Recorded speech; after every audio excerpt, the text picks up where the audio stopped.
whipping us back into lively frenzy. This week's speaker, it just goes to show that the best way to really learn about life, love, and everything is to look at it from different eyes. And Rabbi Rachel's been doing that, helping us do that for a few years now. And we are really blessed that you come and talk to us. And from the heart, thank you. And I'd like to call you up. Please, Rabbi Rachel.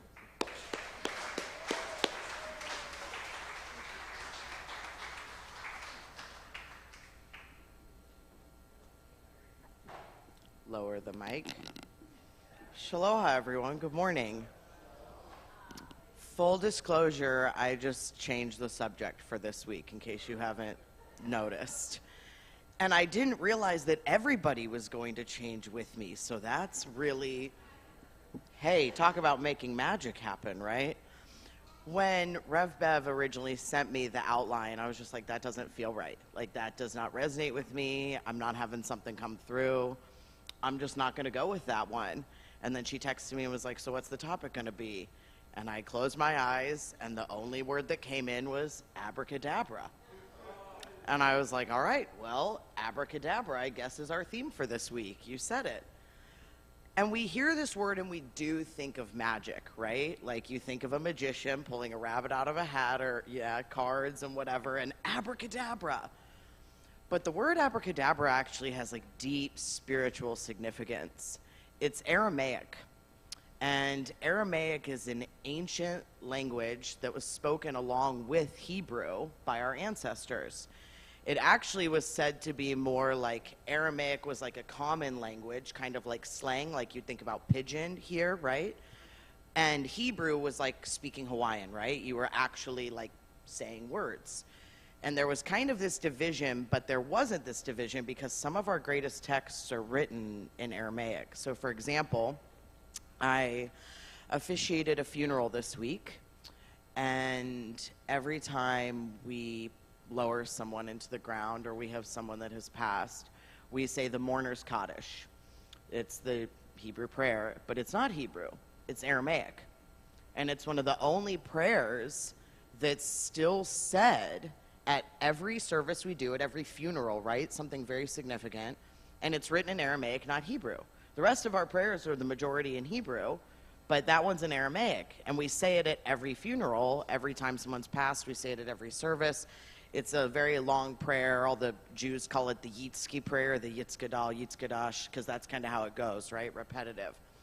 But the fact it's in Aramaic to me, and that abracadabra is also Aramaic, I was kind of meditating on that. Like, there's got to be some deep spiritual significance to that. Because in addition to that being written in Aramaic, our Talmud is written in Aramaic, as well as the Zohar, which is the Kabbalah and the book of Jewish mysticism. Now, for those of you that don't know, and the majority of people don't know, Kabbalah and Jewish mysticism and the Zohar was something that did not used to be studied in any capacity. You weren't allowed to study the Zohar or the Kabbalah unless, I believe, you were over the age of like 40 or 45. You were male. You'd been married for a certain amount of time. Yeah, you were like an established rabbi somewhere. And then at that point, they were like, oh, now we'll share this knowledge with you. Now you're allowed to have this knowledge, which, don't get me started on that, standing up here as a female rabbi. But the Zohar and Kabbalah is actually what called me to be a rabbi. I wasn't planning to tell this story this morning, but here it comes. What do you know?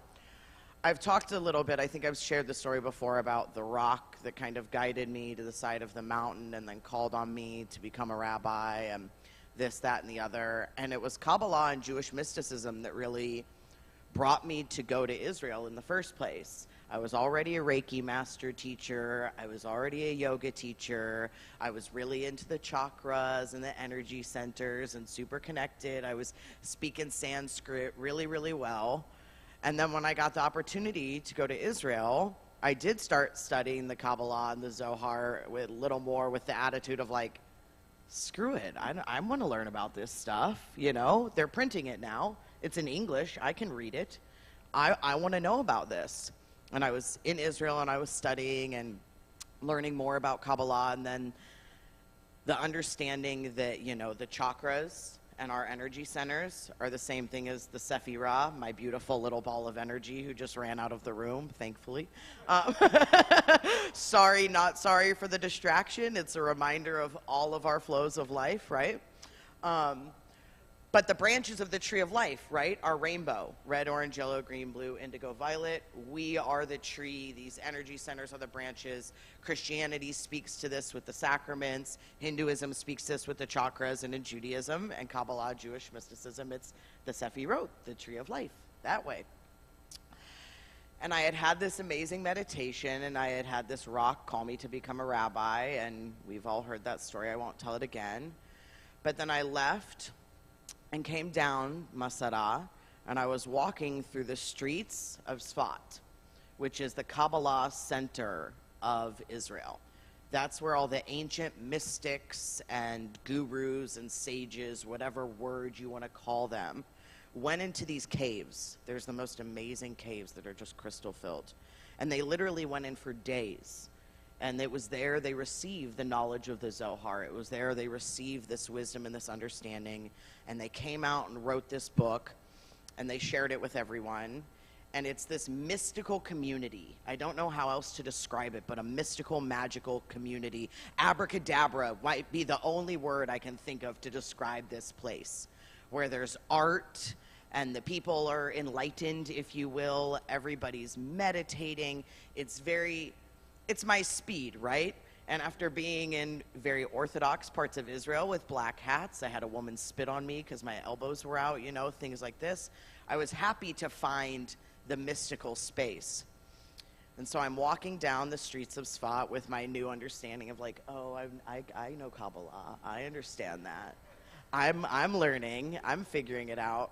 But there was this huge rainbow coming out of the light of this window of this store. And I walked up from all my friends, and I went into the shop, and there was a little old man in there, and I pointed to this piece of whatever this was in the window that was making the rainbow. I thought it was a crystal. I thought it was some malachite or some ancient crystal that I'd never heard of, just making this. And you guys, the rainbow overtook the entire sidewalk. It was almost like I had no choice but to walk into it. This rainbow was summoning me in. And I came in and I asked the guy, what's that rainbow coming out of your window? And he said, that's a piece of Roman glass. And I was like, what's Roman glass? I'm a little American, new to Israel. I'd only been there a week or two. What's Roman glass? Roman glass is what we found at the top of Masada, from where the Jews and the Romans had their last battle. And those are the things that we find that were left behind. And it turned out this was the handle of a perfume bottle that was found there. And I was like, okay, I have to have it. I don't know why, but I guess I'm meant to have it. And then funny enough, I had just left this rock, right, at the top of the mountain. And then I was like, okay, well, here's whatever it is I'm supposed to take home with me. Here's the rainbow bridge I'm meant to build. I left this rock, and now God's giving me another artifact to take back that's making this rainbow. So I bought the necklace. It's very, very powerful. I didn't even plan to wear it today, nor tell this story. And then that's just kind of how it goes. Look, I have a whole thing of notes on my phone, and I haven't looked at it once. Seriously. And then I was walking, and all of a sudden, 2 doors down, I turn, and it's Kabbalah Center of Sfat. And I'm like, oh, cool. Right? I've been learning about the Kabbalah. I've been learning about Jewish mysticism. Yet again, I want to go in there. I knock on the door. No answer. I knock on the door. No answer. I finally go around, and I'm like, okay, there's a gift shop. Maybe I can get in through there. Knock on the door. They let me in the gift shop. Cool. I go in the gift shop. This is so vivid. I can't believe the way it's coming back. I go in the gift shop. And I say to the woman in there, I'm like, how do I get into the other side? How do I get out of here where the tchotchkes are for sale? And how do I get to whatever's happening in there? And she was like, oh, they don't let women go in there. And I was like, oh, really? Okay. How do I get in there? Let me ask this a different way because it's what I do. And she was like, they don't let women go in there. And I was like, well, is there someone I could talk to about that? Just being me. Who can I see about this? And she was like, the head rabbi. is the person who runs it, and they usually don't let women in there. And I was like, okay, well, who's the head rabbi? She turned around, she was like, well, it's him. So I walked up to him, and I was like, I want to study with you. And he basically just looked at me and walked away. It's really how it went. He just looked at me and walked away. And then I kind of left. I went and walked the streets, shopped, ate a falafel, came back, and I was like, how do I get to that guy's office? And she just kind of looked at me like I was insane. Next thing you know, I'm walking up this like back stairway, and I find his office, and I knock on the door, and he opens the door. And he looks at me, first of all, like, what are you doing here? You're a female. And I looked at him and I was like, I want to study with you, and I'm not going to leave here until you study with me. I will sit outside your door. I will cover my head. I will cover my shoulders. I will cover my knees. Whatever it is you need me to do, I'm not going to leave until you agree to study with me. And he kind of like rolled his eyes. At this point, he's like unbelievably irritated. And he goes, so you really want to study, do you? And I was like, yes, I do. I want you to teach me whatever it is I'm meant to know. I don't know why I was pulled in here today, but I'm meant to learn from you. And he looked at me and he said, be here at 5:30 tomorrow morning. And I was like, okay, well, I'm going to figure out a way to be here at 5:30 tomorrow morning. So I left. I went back to my hostel that night. I ended up talking to another rabbi who was like, oh, I know him. I'll talk to him. I'll let him know that you're not like, we got you.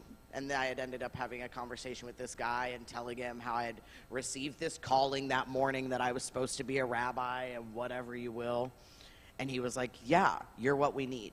You're the type of female rabbi that we need. You've got this. You can handle Kabbalah. You can handle Jewish mysticism. I'm going to talk to him tonight. So I go the next morning, 5:30, and he walked me down into a cave. And we didn't talk for that entire walk. It was kind of far. We came into the cave, and I remember just looking around, still in silence. And then we walked back. He sat down at his desk. I sat down across from him, and he just pulled out a book and he handed it to me. And it was in that moment I began my rabbinical journey that I had never planned to take in any capacity. But I think about the magic of that moment, of that rainbow that really called me in, that I could have kept walking, right? I could have totally ignored that and been like, oh, pretty, a rainbow and a light, keep going, like we all do. But I didn't. And I didn't take no for an answer either, right? I kept going. And it was there where I started to learn about the language of Aramaic, because the Zohar was in Aramaic. It was there that I came to this understanding that like Hebrew and Aramaic are these, and Hawaiian, there's a lot of them, a few of them, vibrational languages. Sanskrit's one of them, where you don't even need to know what the words are that are being said, but just the vibration or the tone impacts your being. That's why Hebrew is so sacred. That's why Aramaic's so sacred. Even when we do a Hawaiian pule in here, right? We all feel it. Even if you don't understand the words that are being said, you feel it. And Aramaic's a language like that. So abracadabra, I feel it when I say it, is a word that now has been kind of taken, and we associate it with magic and tricks. And maybe that's to keep us from the true understanding of how powerful that word really is, of how powerful our language really is, how powerful our words that we speak and what we create. That I said on the top of Masada that day, I think I'm supposed to be a rabbi.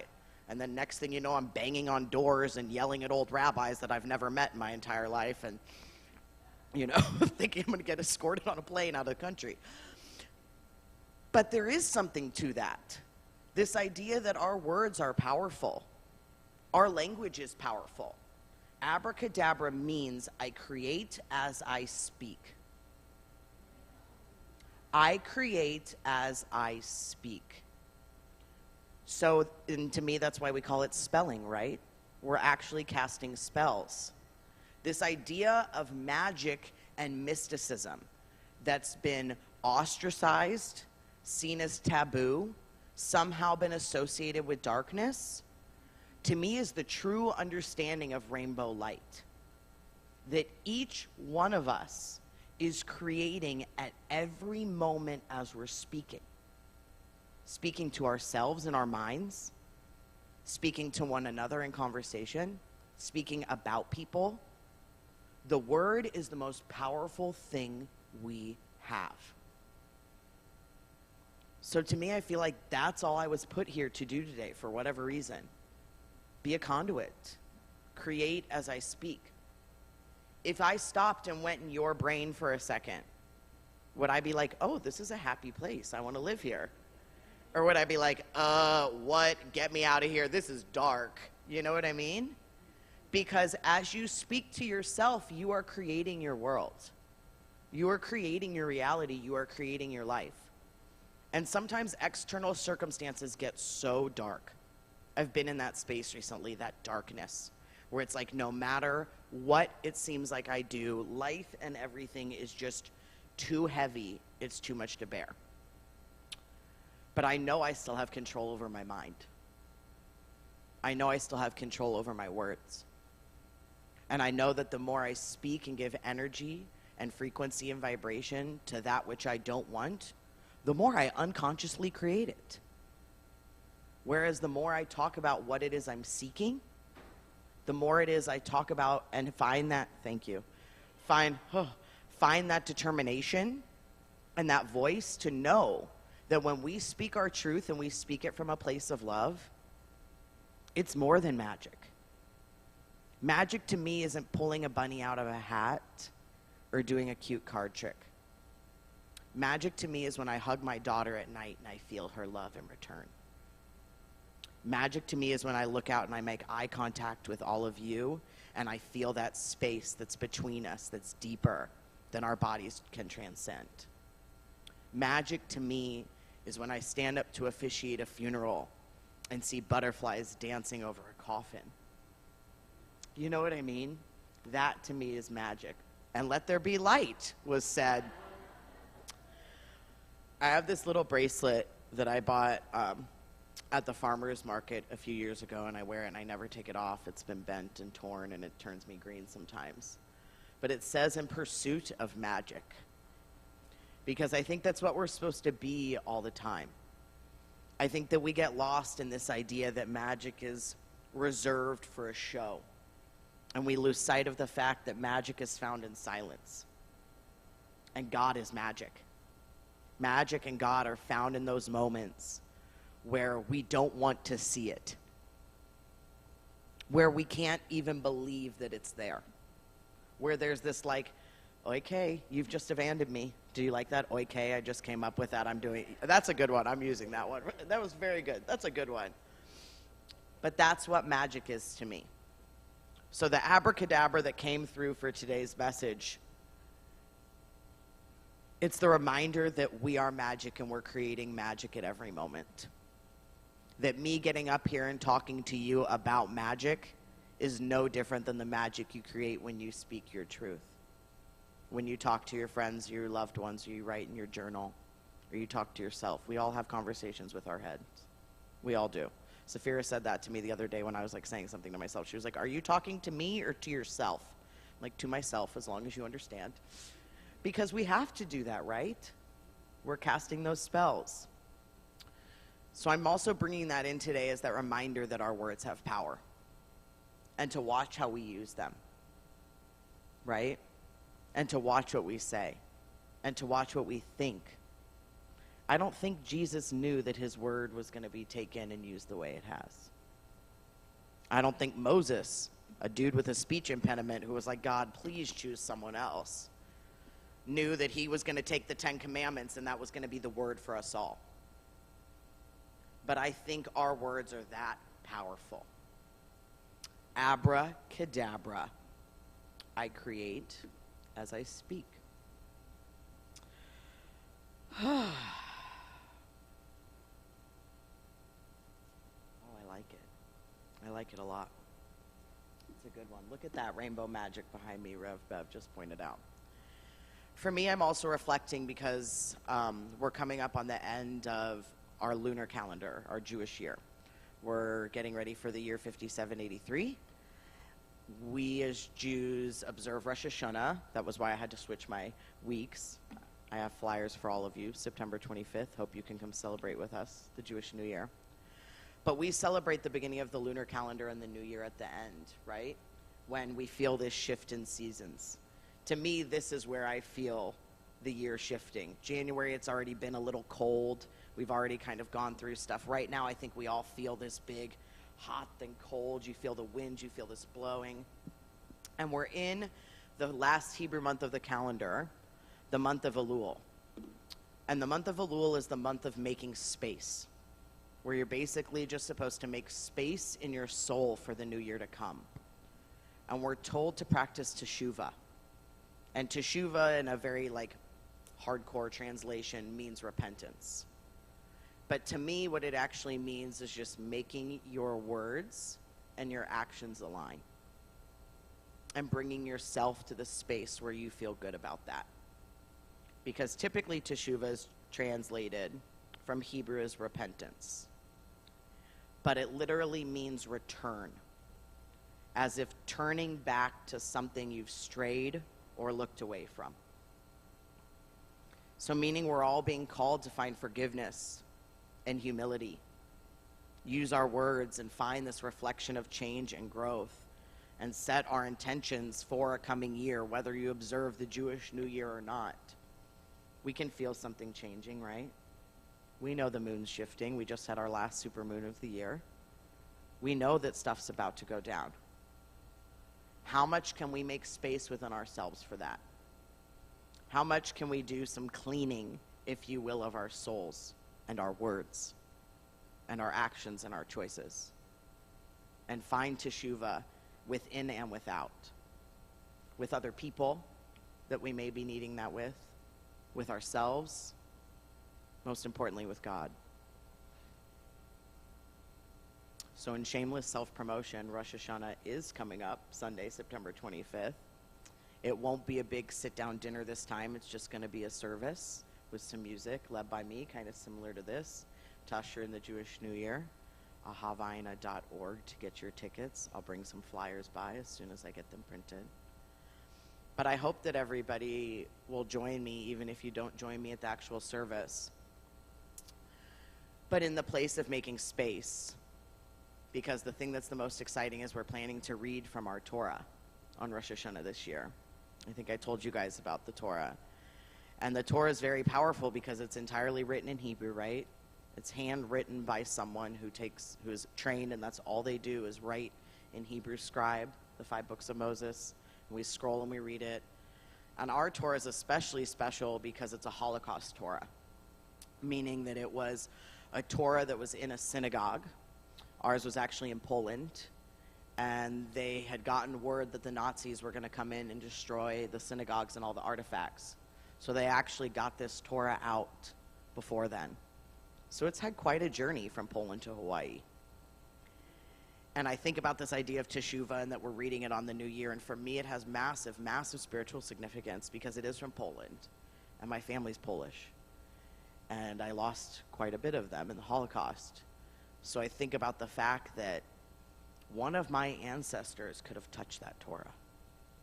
One of my ancestors could have read from that Torah.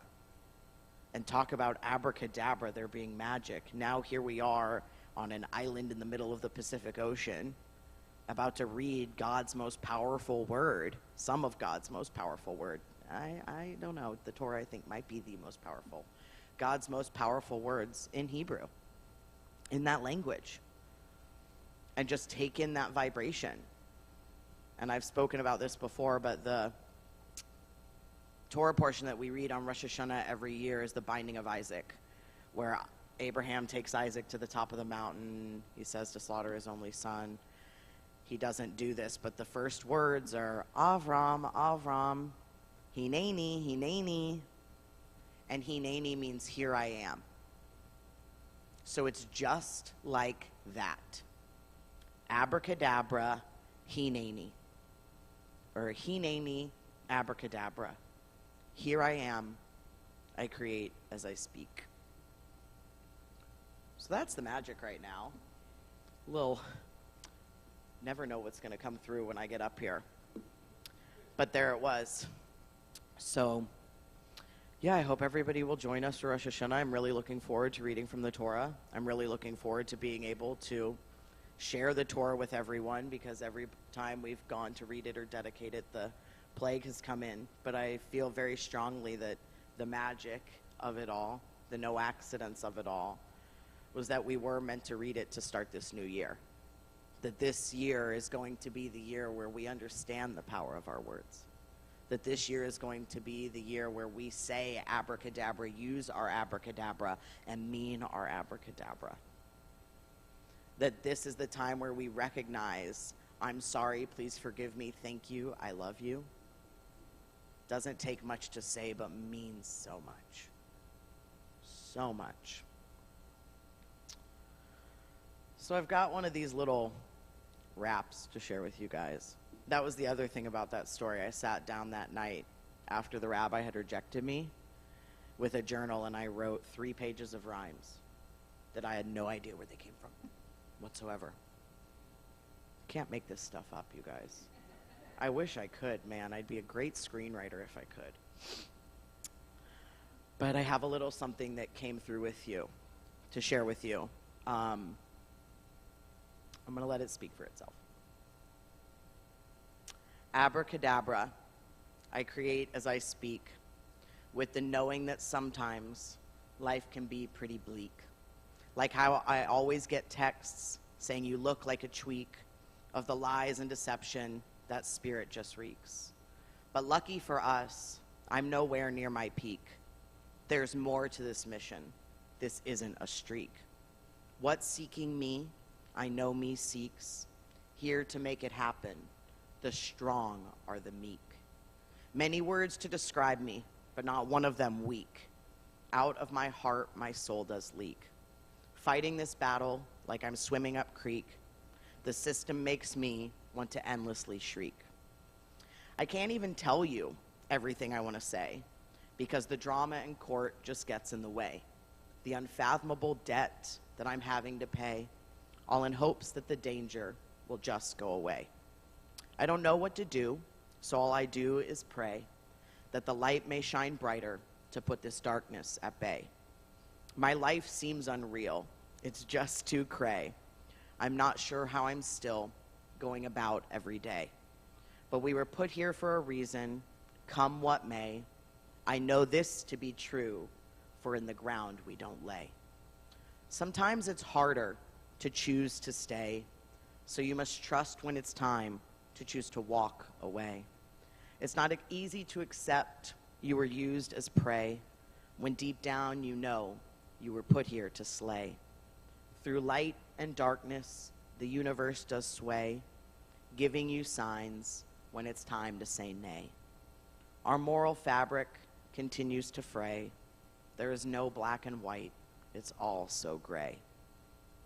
Yet there's still light, that bright rainbow ray that I know is us, shining like yay, God calling us with more than a hey. I don't believe love is only light, and that's why we are called to fight, because love is worth protecting. That is the plight. Choose to be happy instead of right. Just like the rainbow that shines so bright, lights up darkness with all of its might. Just like the moon in the sky at night, there in the darkness where some find fright. It's not all rainbows or black and white, and with this knowledge we reach new heights, because love is worth it to hold on tight. It's beyond all comprehension, words, taste, and sight. I take my pain and I let it come through, because I don't know what else I'm supposed to do. The way my body responds to even just seeing you, I can't keep it inside me it brews. And it's no longer enough to just share with my crew. There is strength in numbers, the many and few. We were put here for a reason, no one in lieu. The abuse endured was the line you drew. I don't need to say more, we all know who. My faith leader friends can't even sit in the pews. Even they want to fight, see something new. No need to justify. we know what's true. In this darkness, I can no longer stew. You are the one whose karma you rue, because I still see life with a rainbow hue. Our words and our actions, the power of it all, not one of us is ever too small to respond to the one when we hear the call, to choose to move when we're against the wall, to choose to stand up when we fall, to choose to walk instead of crawl, to choose peace when we want to brawl, to choose to stand up, be loud and tall. The time is now, as much as I wish I could stall. We were put here for a reason. This is our hall.